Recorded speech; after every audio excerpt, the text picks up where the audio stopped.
Welcome to the Shreveport Connection with Tommy. This video is on your SmackDown 205 Live. Spoilers for next week as well as this week. But it's not a spoiler for this week because I'm recording it on Wednesday night. Birthdays for December 18th. Stone Cold Steve Austin. I think he turned 54 years old. He was born in 1964. Also, RVD. December 18th. He was born in 1970. Also, December 18th, Trish Stratus. She was born in 1976. The late Liz Juan Banos, was born on December 18th, 1950. He died at the age of 64 from respiratory failure on December 16th, 2015. December 19th birthdays, Mean Gene. Oakland. He was born in 1942. Last night, Raw printed script for matches can be seen on this picture here for you. The dark main event advertised for SmackDown tapings was Daniel Bryan versus AJ Styles versus Miz for the WWE Championship and Rey Mysterio versus Randy Orton. But due to the tapings for next week's, that probably didn't happen. And Bray Wyatt is currently scheduled to return to the ring later this month, probably to face John Cena in his return. Madison Square Garden, possibly. No word yet on when Wyatt will be back on TV, but he is scheduled to work the non-TV Raw live event next week after Christmas. According to PW Insider, WWE and the arenas have not announced any matches for Wyatt, but could end up facing the returning John Cena at some of the shows, as Cena is without an opponent at the Red Brand events. Cena was previously scheduled to team with Finn Balor to face Dolph Ziggler and Drew McIntyre on the tour, but those matches were pulled when Ziggler split from McIntyre. Wyatt has been off WWE TV since the final Raw before SummerSlam, where he and Matt Hardy dropped the Wild Tag Team titles to the B team. He worked a few live events after that, then returned to the ring at the Starrcade live event in late November, working as a babyface to defeat Baron Corbin. That would be something to have him face off against Corbin. Face still going? Why has been rumored for a character change since Starrcade? Well, if they're turning him back heel, what are you going to do? Have a heel versus heel? Wyatt had fans talking earlier this week with a series of cryptic goodbye posts on Twitter, and you can hear them below what he said. At WWE Bray Wyatt, I'm not a god. I never was. I'm sorry I said it. I was wrong. I know the true God. Now, in all his power, I feel that I am forgiven for all the wickedness I have caused. My soul is clean now. My mind is clear. I see what I did wrong. What was done to me, they took it all. At WWE Bray Wyatt, again, I have so many things to fix. I realized that I was sick. My mind doesn't work like other people's. It gets lost and attached to ideals that are unrealistic and poisonous. My next journey will be to find my true calling. This is goodbye. At WWE Bray Wyatt, to all that have loved and supported us, we say thank you. Us. And ask that you have faith in us. Us again. I was put on this earth to fix it, to change it. And I will not die until this is so. Goodbye, my brothers and sisters. The journey is far from over. End of his tweet. John Cena appeared on ABC's Jimmy Kimmel Live last night to promote the new Bumblebee Transformers spin-off movie, which hits the theaters this weekend. Cena will return to late night TV with an appearance on NBC's Late Night with Seth Meyers' program. Cena will return to NBC's Today Show on Thursday morning as a co-host. Then he will help light up the Empire State Building in New York City on Thursday night, turning the building yellow for Bumblebee and to celebrate the commitment of brightening kids' lives with Make-A-Wish. A video of Cena talking to Kimmel at this link with a new hairstyle. Kimmel says he heard some fans don't like the change, but Cena indicated it's been a little more than just a few fans. So here's the deal. I've been playing a character in WWE for 15 years, and I've looked the exact same, Cena said. Then I left to go to China for about 6 months, and I came back with this. And literally it has caused a tidal wave of emotional upheaval. I've literally ruined people's childhoods. I know you do mean tweets, and every day it's just a barrage of change back. You look ridiculous. You ruined my life. I'm just trying to figure my life out. I don't know what the hell's going on. Cena first got the haircut for the Project Extraction movie with Jackie Chan, but he has no plans on getting a cut before WWE Ring returns. Cena is looking forward to the reaction he receives. No, Cena said when asked if he will get a cut before MSG, because the thing I like about WWE is they're very vocal and very excited. So when I go to Madison Square Garden looking like an accountant, not so much a thin one, they're going to raise hell, so it's going to be great. I just want to see what happens. I don't know what they're going to do. Cena also revealed that he plans on spending time with his family for Christmas before December 22nd. From December 22nd through the 25th, he will return to the ring December 26th at Madison Square Garden live event. Cena talked about getting rough with his 4 brothers and what it was like growing up. And again, go to that link. At the Cena household, any given day, you can win or lose, or you can lose, Cena said. We're all so close in age that we always fought, and it was never a lot. I really thank my brothers, and I love them to death. And we talk about this often when we reminisce. They taught me how to lose a fight. They taught me humility. They taught me failure, and they taught me how to cuss. So I'm very grateful for that. Sounds like he needs a God interruption in his life. Below are videos of Cena talking to Kimmel about this link, about his elbow grease book for kids, working at Gold's Gym years ago, and the new Bumblebee movie, and more. And there's also a second video, including a clip of Cena in the Transformers spinoff that hits theaters this weekend. I'll post them both together.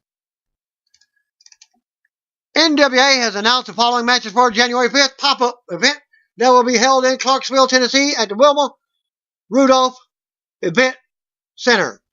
Nick Aldis versus James Storm for the NWA Championship. That ought to be a good match, as James Storm also holds another title for another indie fed thing. And James Storm will be defending his title against former Impact star Jesse Neal. Jazz versus Allie for the NWA Women's Championship. Willie Mack versus Matt Cross for the NWA National Championship. NWA announced that the former WWE champion David Arquette will be appearing at the show. The actor has been working matches while filming a documentary in recent months. For ticket info, you can go to simpletix.com. There's also meet and greets as well. New Day's WWE 2018 Pancake Powered Year in Super Spectacular that aired tonight on USA Network. 1 hour special to build its fun look back at unforgettable moments that made 2018 so spectacular in WWE. Nothing more than highlights, no full matches or anything. In other words, they won't be showing much from the last few months of Raw, but they did show some highlights, such as the newly won Intercontinental Championship, Dean Ambrose. The show was airing as part of Holiday Week from the USA Network. In a slick move, the show is actually listed as WWE SmackDown by USA Network, and thus it will record on DVRs that are set to record the actual SmackDown television show each week. For those of you cheaters, there you go. All you got to do is go to the Go to your guide and see it. Even myself, I did that earlier today when I got home from work. AJ Styles was recently interviewed by Russell's Own.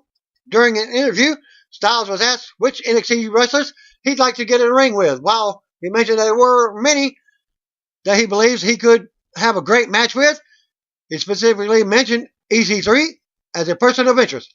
They both were formerly in Impact Wrestling together, but they never had a match. He also touched on that, what he still wants to accomplish in his career, and much more. And here, and you can see it here for yourself at this link for you. Comments on which NXT wrestlers he'd like to face. I've never been in a ring with EC3 before, so that'll be fun to see match with him. But there are several that are coming up to NXT shortly, and there's a number of them that I could have amazing matches with. My guess, Ricochet would be a darn good one. Athletic match. And he comments on why he doesn't wear a cup in the ring. You know, even when I played baseball when I was younger, I didn't like wearing a cup because it got in the way. It was just in the way. If I wore one now and I did a splash and miss, how would I feel? There are things that could happen in a match that this whole cup thing could actually hurt me. Just saying, I don't need to have any more kids anyway. On what he still needs to do in order to feel like he's reached the upper echelon, I feel like there's one more level that I need to reach before I really feel like this WWE superstar, and that's really made a difference in this business. I'm not sure how I'm going to get there, but I'm going to continue to work hard and see what happens next. 205 Live results, spoilers. Well, now it's just results for this week. They didn't do 205 Live for next week. And they said Leo Rush returns to 205 Live and will be in action. Stay tuned for the results. After Drake Maverick ran down the above points in a traditional hype video, Vic Joseph, Nigel McGuinness, and Percy Watson introduced us to the action. Hideo Itami came out to the ring with his new partner, Area to Area, to start the show. Something the announce team weren't aware what happened. DeVary has the microphone and asks the crowd to show Itami the respect he deserves and to shut their mouths. DeVary can't sit idly by to see what the gross mistreatment of Hideo Itami, the most decorated wrestler in 205 Live. Until Itami gets the respect he deserves, DeVary threatens to cancel the show. Drake Maverick comes out and threatens to suspend them. He is shortly followed by Noam Dar, who is dressed to fight. Maverick announces a match right now. Noam Dar versus Hideo Itami. Dar lands some heavy punches early on, throwing his weight, and hit Itami around the ring. Itami looks to counter an Irish whip, but Dar drop kicks that takes Itami down. Itami sends a lot of his matches in control from the off, saying Dar take it to the Japanese legend so fervently is a joy to see. Itami works his way into the match, however, draping Dar over the top rope. Strong kicks to Dar's chest and followed up with a top turnbuckle leg drop. Dar kicks out of two, but the sudden flurry of offense from Itami sees the Scot on his back legs for the first time in the match. The Supernova has his neck wrenched and is then thrown to the ground. Itami shrugs off his biceps in a disrespectful fashion. Dar doesn't take kindly to the disrespect and lashes out, but Itami stops any comeback with more lowly aimed kicks and another near rear chin lock.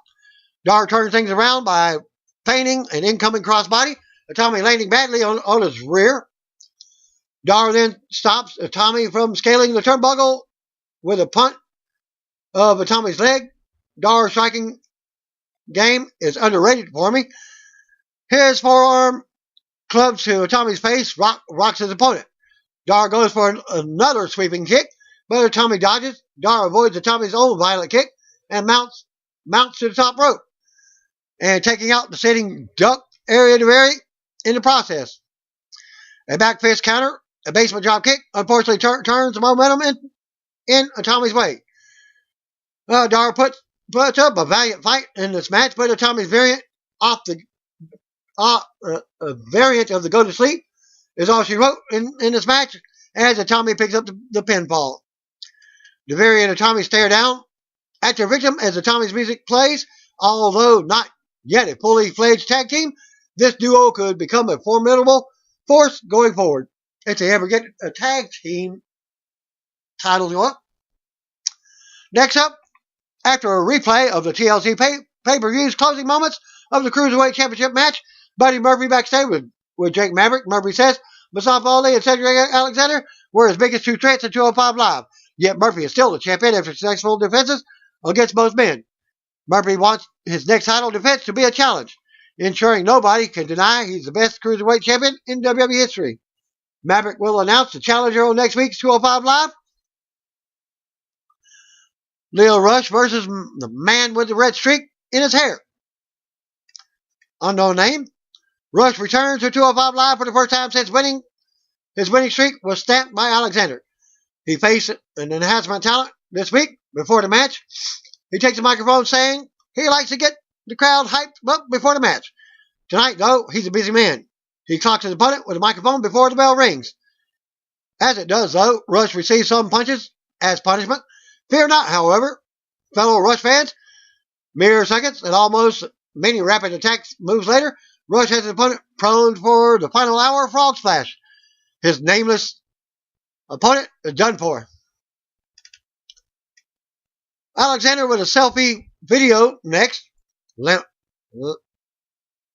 lamenting how close he came to winning the title on Sunday. He tells Buddy to enjoy his win, but Alexander warns the 205 Live is still his division, and he'll be coming back for his Cruiserweight Championship. Next up, announcement that next week's episode will be a Best of 205 Live special episode. So there you go. No spoilers, because it's a Best of episode. Looking at the great matches and moments of 2018, with that in mind, I will be taking a week off doing my videos from the event, and we're having special reserved rest to watch some other stuff, enjoy some time with my family, my brother, and my daughter, as well as some turkey, probably some pudding, and of course, apple pie, green bean casserole, you know, all the stuffings, not necessarily in that order either, and of course, some cake and cupcakes. My daughter loves cupcakes, red velvet style.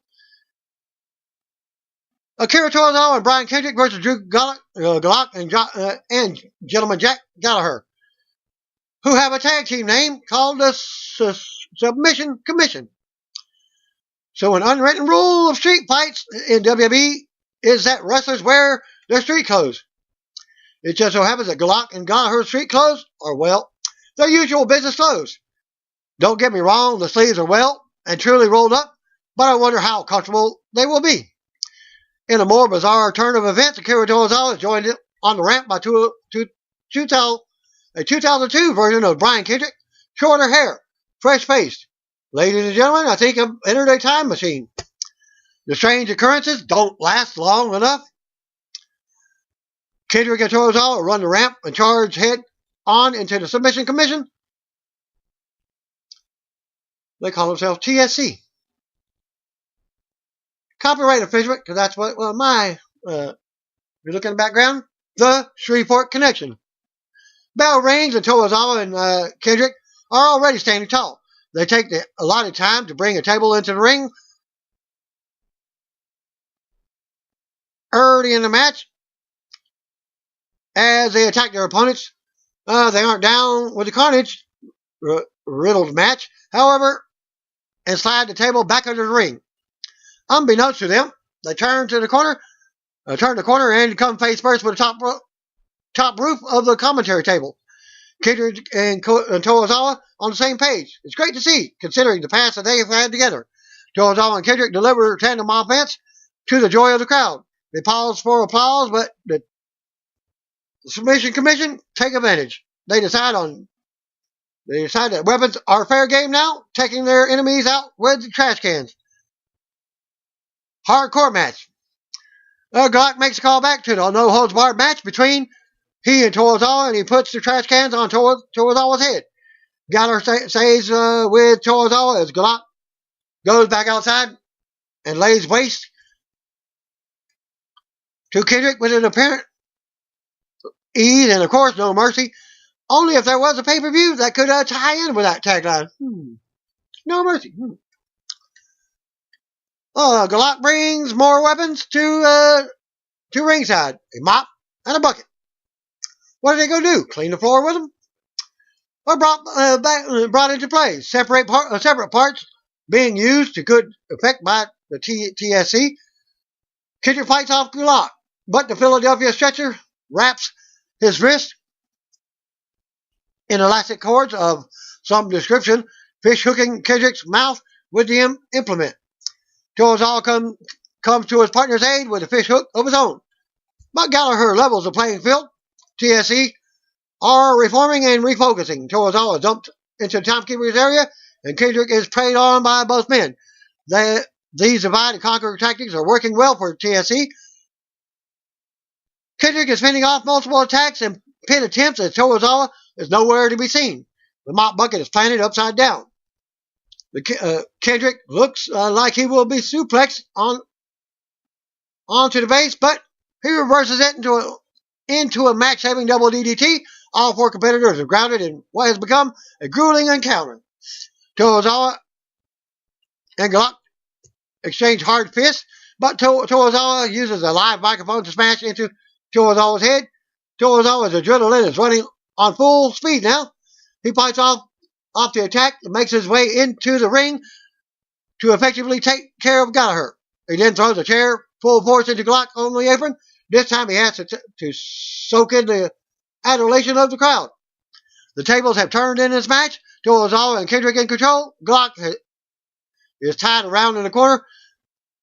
Stanchion with an earlier and used bungee cord. Tozawa and Kendrick rain subsequent chest chops down on Glock. But Gallagher intervenes with a trash can, allowing Glock time to free himself from the elastic shackles. Tozawa is put in a swivel chair.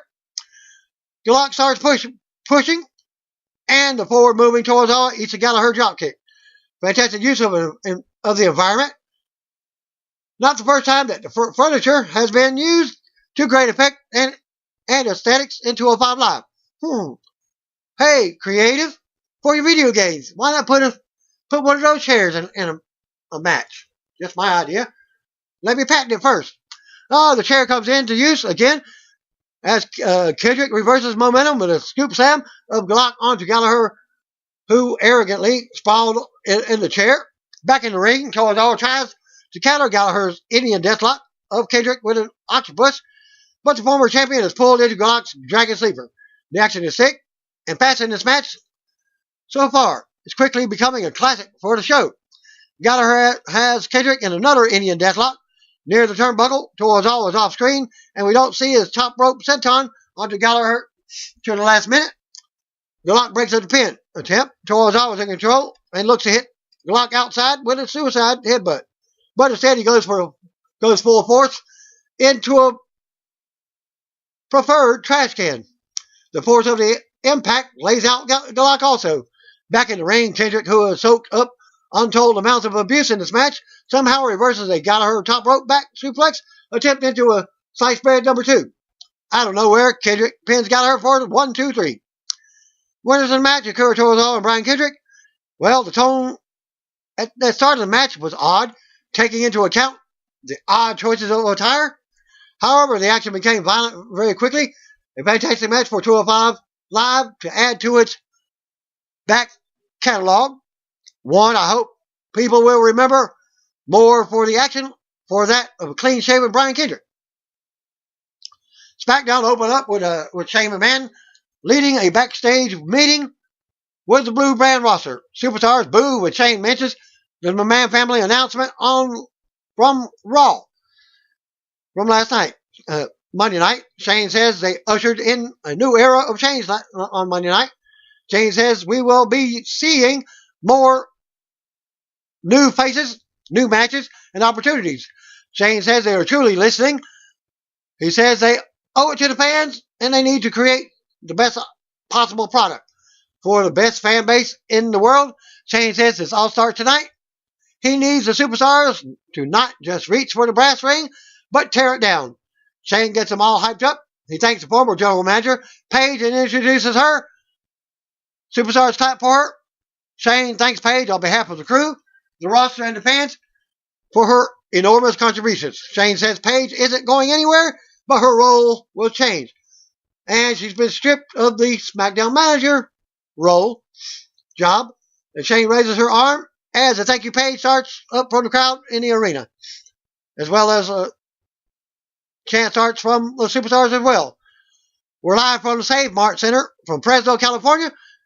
Tom Phillips welcomes us to the show. He's joined in by Corey Graves and Byron Saxton.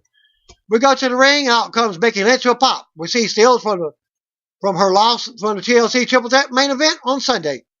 Fan chant Becky's name. She says she doesn't really care who is running the show because the man is in charge.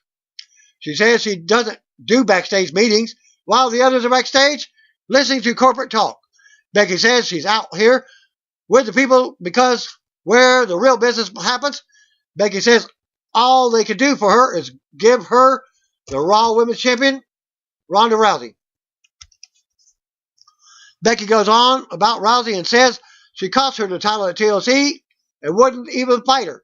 Becky says she worked too hard for too long to let some Roddy Piper cosplay player take it from her. Music interrupts. Out comes Charlotte Flair. Flair tells Becky to get behind her because Rousey cost her a shot at TLC as well. Becky calls Flair a cosplayer and says her days of standing behind Flair are over. Flair says the days of Becky looking up to her are then, now, and forever. Flair says she would have become an 8-time champion if it weren't for Rousey at TLC. They have words until the music hits, and out comes new SmackDown Women's Champion, Asuka, to interrupt. Asuka says to forget about Rousey because she is a champion now. Flair and Lynch say Asuka should be thanking Rousey, calling her a paper champion. They go on until the music interrupts. Out comes WWE Chairman Vince McMahon. VKM, Vincent Kennedy McMahon. Vince wishes everyone a happy holidays and then congratulates Asuka. Vince says this conduct is unbecoming of Becky. He asks about her being angry and making excuses, talking about someone owes her something. Vince says the same goes for Flair. Vince says they competed in a TLC match where everything goes, or anything goes, and that's what happens with Rousey, who said she would write the next chapter in their careers.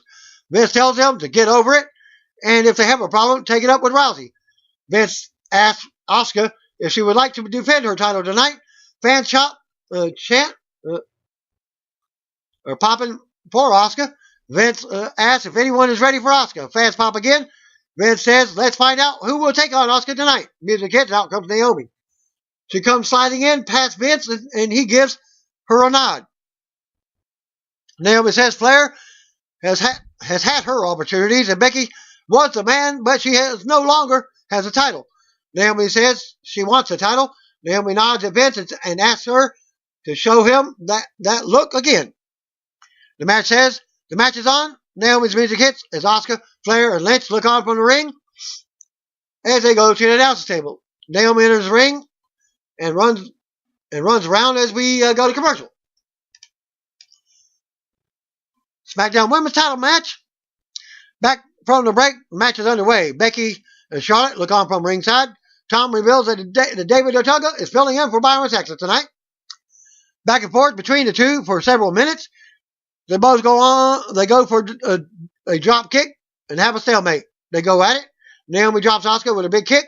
Asuka catches the kick and goes for an ankle lock, but Naomi resists and gets free. Naomi slams Asuka for a 2 count as they trade more pin attempts in the middle of the ring. Asuka tries to mount offense, but Naomi cuts her off. Naomi takes it to the top, but as Asuka turns around with a submission up high. The referee warns her, and Asuka yells out in Japanese, sending a message to Flair and Lynch. Naomi takes advantage and brings Asuka to the mat with a leg sweep from up high. We go to commercial with both superstars down. Back to the break, Asuka ends up hitting a missile drop kick to the back from the top. Asuka kicks Naomi out of the ring and follows up. Asuka with more kicks on the outside. Asuka tries to send Naomi into the barrier, but she jumps off, jumps on top of it, and leaps back at Asuka with a big kick to the face. Naomi and Asuka make it back in the ring right before the 10 count. They trade shots in the middle of the ring.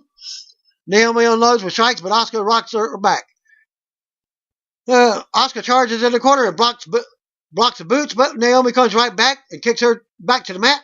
Naomi goes for the split-legged moonsault, but Asuka gets her knees up.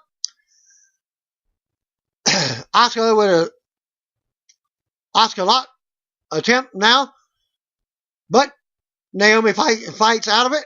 Naomi powers up with Asuka on her back. Naomi with a 2 count as they tangle some more.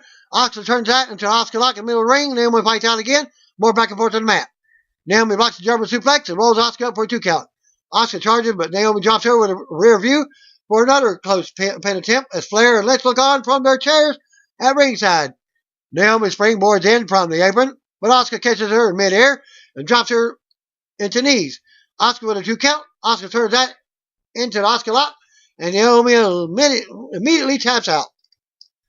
After the match, Asuka takes the title, and as the music hits, she raises the title in the air while facing Lynch and Flair. They stand up from the chairs and stare Asuka down. Becky talks trash. Naomi approaches Asuka to congratulate her as the cameras cut backstage. Miz is knocking on Vince McMahon's door. Vince comes out and asks what he could do for him. Miz asks if Shane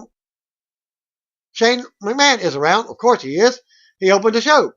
Vince says Shane can't come out to play. Miz asks Vince, and everyone else knows how reliable Miz is and how he always is there when the company needs him. Miz says if he and Shane teamed together, they would be something special. The best tag team in the world. Vince asks Miz what he wants Vince to do about it. Miz says he is a worthy partner for Vince's son. Miz just wants Vince's blessing. Like he's a gay type of segment, like he's trying to ask if he's going to marry him. Vince says he's never given a blessing in his life, and he doesn't believe in them. Vince says he doesn't do that, but Vince will come up with a team, and Miz can find a partner to see how good he is. They will do this right now, as Vince says things move fast around here. Miz rants about how he won't let Vince down. Vince slams the office door in his face as Miz tries to enter the office. So the top segment, AJ Styles and Mustafa Ali versus Daniel Bryan and Andrade Cien Almas. With Selena in her corner. Also, Samoa Joe issues an apology to Jeff Hardy, supposedly. And back to commercial. Back to the break, we get notes from Tom that Otunga is filling in for Saxon because he's under the weather this week. Saxon will be back next week. Announces plug WWE Holiday Week on the USA Network. Kayla Braxton backstage with Rusev and Lana, asking about how he pinned U.S. Champion Shinsuke Nakamura in the recent tag team match. And if he deserves a title shot, Rusev says he hopes Vince McMahon is paying attention because he is the definition of a WWE superstar, and he's a man of action. Rusev says he proved that when he crushed Nakamura. Rusev goes on about how special he is, how handsome he is, and more. He knocks how Nakamura looks in his new blue jumpsuit and says he looks like Sonic the Hedgehog.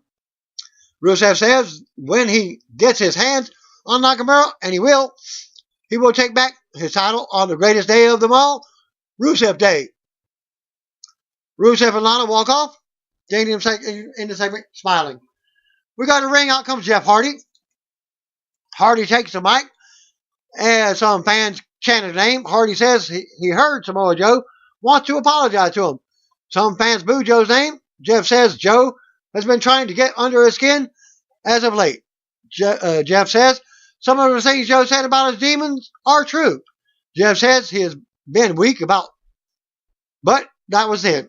He looks in the mirror every day and is thankful that he's alive, well, and here. Jeff calls out Joe to the ring because he wants to hear this apology face to face. Some fan chant for Joe as Hardy awaits. Music finally hits and out comes Joe. A quick Joe chant starts up. Joe says he is sorry. He's sorry because this is not no apology. Joe says this is something they should have done a long time ago. This is an intervention. Joe enters the ring. Joe says he's known Hardy for a long time and he's worried about Jeff. As are the WWE fans. Joe says it's the holidays and these can be tough times for a guy like Jeff. Joe talks about Hardy's demons possibly coming back to cause him trouble. Jeff says he sees right through Joe. Jeff says Joe attacks other people's weakness to cover his own insecurities. Jeff wonders if it's because Joe has had just one title reign after being here for 2 years. Joe turns to leave, but turns his back and tries to attack, but Hardy kicks him. Hardy drops Joe with a twist of fate. Jeff exits the ring and backs up the ramp. As the music hits, Joe recovers in the ring and stares down at Hardy. Still to come, Mustafa Ali teams with AJ Styles. Back to commercial. The Miz and Mandy Rose versus R-Truth and Carmella. Mixed match tag. Back from the break, out comes The Miz. Greg Hamilton announces that this will be a mixed match tag team match. Out next comes Mandy Rose, a partner that was chosen by Vince McMahon. Out next comes R-Truth and Carmella, winners of the Mixed Match Challenge Season 2. Truth brags on the Mixed Match Challenge win and how they won the number 30 spots in the Royal Rumble matches. Truth mentions their vacation to WWE headquarters in Stamford, Connecticut, and Carmella still isn't thrilled. Truth says they are looking forward to this match with Miz and Maurice. Miz and Maurice confused Mandy with Miz's wife. The bell rings and Mandy starts off with Carmella. Rose takes Carmella down first. Carmella avoids the clothesline but comes back and takes Rose down with the scissors.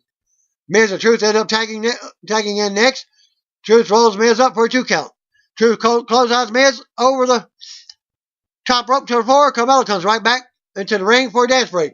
They stop and celebrate. Rose tries to attack Carmella from behind, but Carmella drops her with a kick. Miz runs in with a scroll crushing finale to Truth from behind. Miz covers him for the pin to win.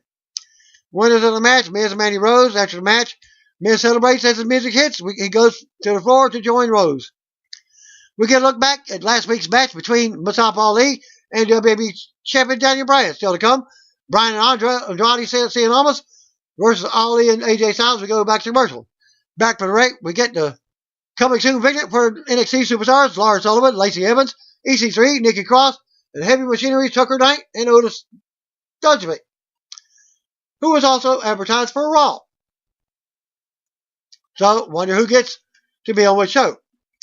We go to the ring, out comes the Usos, Jimmy Uso and Jey Uso. And by the way, they were, I read an article that said that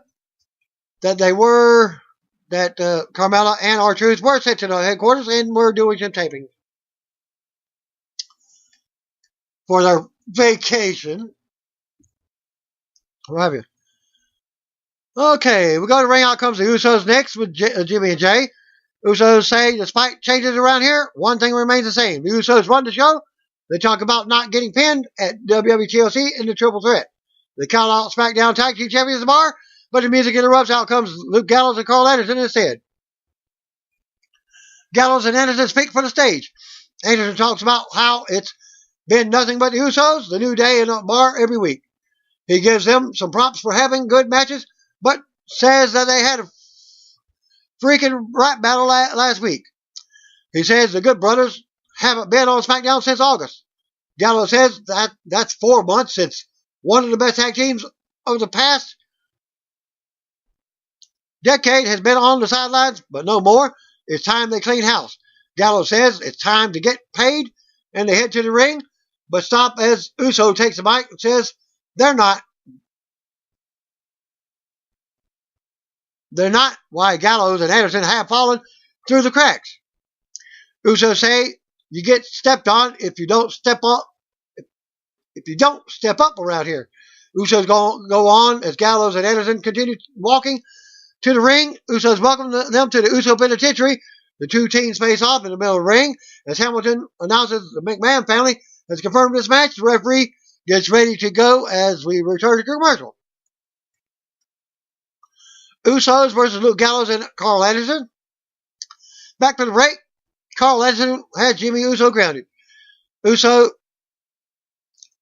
Jay struggled to get back up to the apron after being laid out during commercial. Anderson stops the tag and hits a big uppercut in the corner. Luke Gallows tags in and drops Uso, and Anderson holds on. Gallows drops Jimmy with a big shot and covers for a 2 count. Gallows grounded Jimmy now and unloads with elbows. Gallows tightens another hold as Jay waits in the ring, waits for the tag. Jimmy fights up and out, but Gallows knees him in the gut. Gallows misses a running boot in the corner. Gallows gets hung up on the top rope and goes down. Anderson and Jay tag in at the same time. It's fans pop. Jay unloads and nails a big right hand. Jay catches Anderson with a quick Samoan drop in the middle of the ring. Jay gets crowd hyped up, but misses the splash in the corner. Anderson with a kick to the face and a neck breaker for a close 2 count. Gallows and Anderson end up missing a boot of doom as Jimmy brings Anderson down. Gallows keeps control of Jay and hits a sit-out power bomb for a close 2 count. More back and forth between the two teams. Uso looks to mount offense as they send Gallows over the top rope to the floor. Jay is the legal man. Jay runs the ropes for a big dive out of the ring, but Anderson meets him on the apron with a big kick to the head. Go to commercial with Gallows and Anderson in control. Back from the break, Jimmy comes flying off the top on Gallows for a close 2 count. Jimmy goes back up, but Gallows rocks him with a right hand. Jay is still down on the floor. Anderson comes in and goes to the top, but Jimmy fights him off, sending him to the mat. Jimmy leaps out, but lands on his feet as Anderson moves. Jimmy drops both opponents with super kicks as the fans pop. Jimmy goes back to the top for a splash on Anderson, but the music interrupts. Out comes SmackDown Tag Team Champions. Jimmy finally leaps for the splash, but Anderson gets his knees up. Sanity's Alexander Wolf, Killian Dane, and Eric Young suddenly interfere for the belt. No contest as a double disqualification. After the belt, Sanity continues attacking. Dane takes out Jay on the floor. Dane and Wolf with a double team move to Jimmy in the ring. The Bar watches from the ramp. Sanity walks past the Bar, and they all trade looks, but that's it. The Bar rushes the ring now and stomps on Jimmy. They launch Anderson into the ring post in the corner. They go to the floor and send Gallows into the barrier. Then Jay, Sheamus, and Solo take the titles and raise them at the bottom of the ramp, and Sanity watches them. We go backstage to the U.S. champion, Shinsuke Nakamura, in a pre-recorded video. Nakamura jokes that he's supposed to be scared of this. He shows us footage on Rusev on Total Divas with Lana. Nakamura says Rusev is no U.S. title contender. He's nothing special, but he is a total diva. We see Mustafa Ali and AJ Styles backstage walking, getting ready for the match, going to commercial. Back to the ring, we see what happened with McMahon family from Raw. The following match is announced for next Tuesday at SmackDown on Christmas Day. Jeff Hardy versus Samoa Joe. Rusev versus U.S. champion Shinsuke Nakamura and Shane McMahon on Miz TV. We'll get a pre-recorded promo from the New Day to hype 16th annual WWE Tribute to the Troops on Thursday, and New Day's Pancake-powered New Year's Super Spectacular on Wednesday.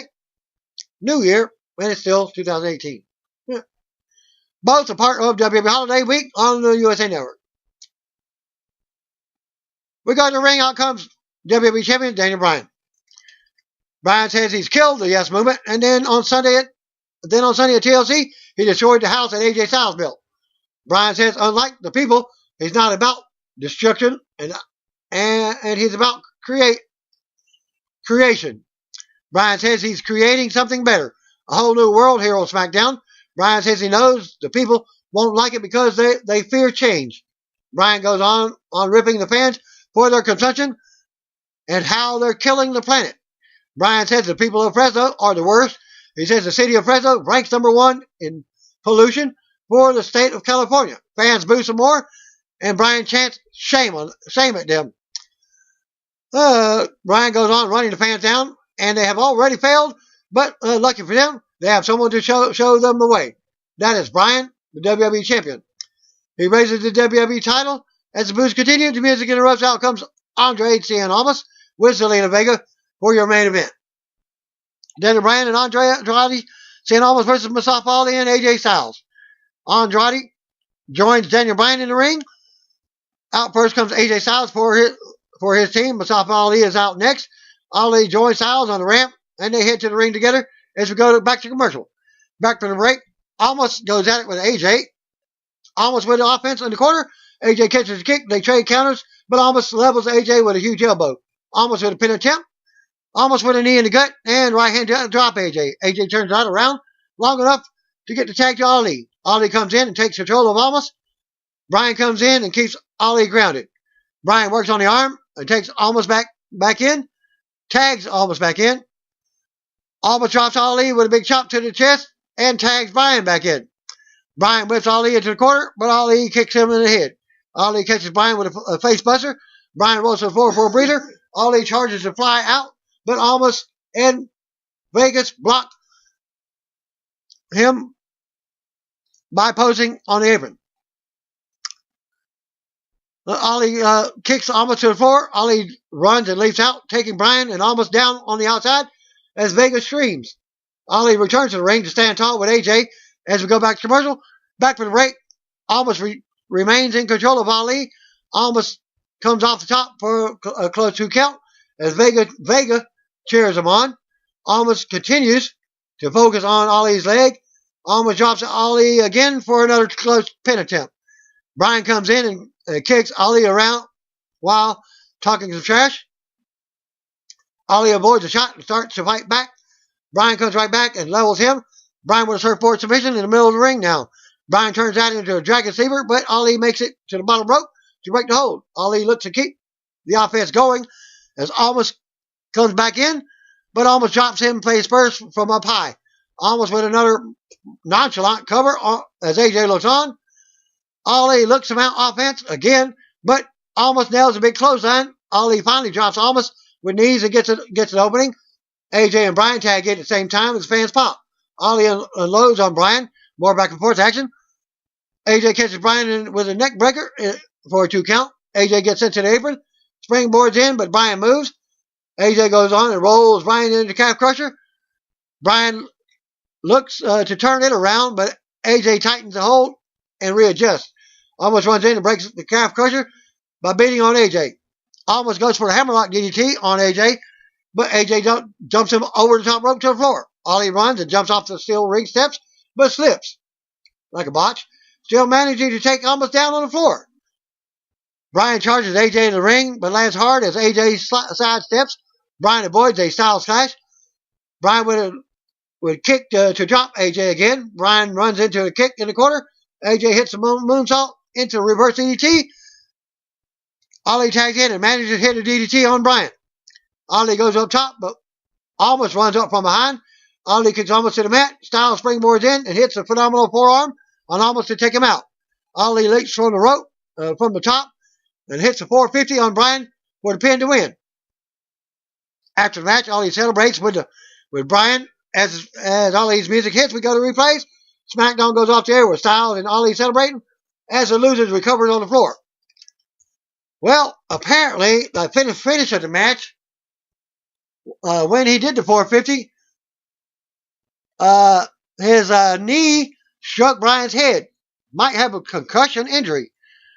As WWE champion Daniel Bryan from the main event of SmackDown from Fresno, California, correspondent at the taping noted that ringside trainers immediately came over and checked on Bryan after the match ended as Mustafa Ali and AJ Styles were celebrating their win over Bryan and Andrade Cien Almas. It should be noted that the trainers were already at ringside during the match and did not come out just to check on Bryan. Correspondent Adam Meredith adds that Bryan did walk up the ramp on his own, but he did not carry the WWE title with him. He described the spot as a little ugly, and it looked like Ali came up short from the live perspective. For those who miss it, the match ended when Ali hit the 450, on Bryan and then pinned him. And here's a video gif of slow motion of Ali making a bad landing on the WWE champion, as Ali could be heard saying, "I'm sorry" to Bryan as the match ended. Again, the video is in super slow-mo. Lasts about 36 seconds. Update, as Bryan appears to be fine as he participated in the second segment at the SmackDown tapings that took place after live broadcast as he got physical. First report, SmackDown tapings for your Christmas episode from Fresno, California at St. Mark Center. Results courtesy of PW Torch. Daniel Bryan beat up R-Truth. Usos, Carl Anderson, and Luke Gallows beat Sheamus, Cesaro, and Sanity. Samoa Joe defeated Jeff Hardy by disqualification. Mustafa Ali beat Andrade Cien with Vega. Miz TV with Shane McMahon. Shane agreed to team with Miz. Rusev with Lana beat Shinsuke Nakamura to win the U.S. title. Video from the fan attendance from the main event. Win for Rusev at this link. Thanks to Adam Meredith, who posted that video from earlier. Luke Gallows and Carl Anderson and the New Day defeated Sanity, SmackDown Tag Team Champions, tomorrow in an 8-man match. Usos were on commentary. New Day had Christmas costumes with white beards and Santa Claus hats. Gallows and Anderson got the pin for their team. After the match, New Day threw pancakes to the crowd, while Xavier Woods played Francesca. R-Truth and Carmella came out dressed as Mr. and Ms. Claus. They did a dance break to Christmas songs, and R-Truth messed up the names of Santa's reindeer. WWE Champion Daniel Bryan interrupted and said that they aren't real. AJ Styles and Santa Claus are not real. Bryan cut a promo on materialism and the environment. Bryan said Santa will not exist as the glaciers continue to melt. Truth thinks it's a joke. Bryan says Truth's career has been a joke. Truth mentions his number 30 spot in the Rumble and possibly challenging Bryan at WrestleMania 35. If Bryan can keep the title that long, Bryan says Truth can't even count to 30. Truth counts 1, 2, 3, 7. They do another 8-second dance break. But Bryan interrupts by dropping Truth mid-dance. Bryan applies the label lock to Truth while Carmella looks on. Bryan breaks a hold, stomps on Truth, goes for his leg. Bryan leads with the WWE title held high. Mustafa Ali defeated Cien. Good match. Ali won with a 450. Miz comes out with a Christmas-themed edition of Miz TV. Miz out over the 2018 that SmackDown had, and that introduced Shane McMahon, calling him his bestie. Shane talks about how the McMahon family will listen to the fans from here on out, and the new superstars are on their way to the main roster. Miz asks why he and Shane can't be tag team partners now that SmackDown has 4 members of the family running the show. Miz also put himself over. Miz ran down his week and comments on how he still wasn't enough to impress Vince McMahon, saying nothing is enough for Vince, but Vince was impressed by Shane at the World Cup tournament. Miz says tagging with Shane is something to be proud of. Miz put Shane on the spot, telling him to listen to what the fans want, like he's claimed. Fans respond with a mixed reaction, but Shane agrees to tag with Miz.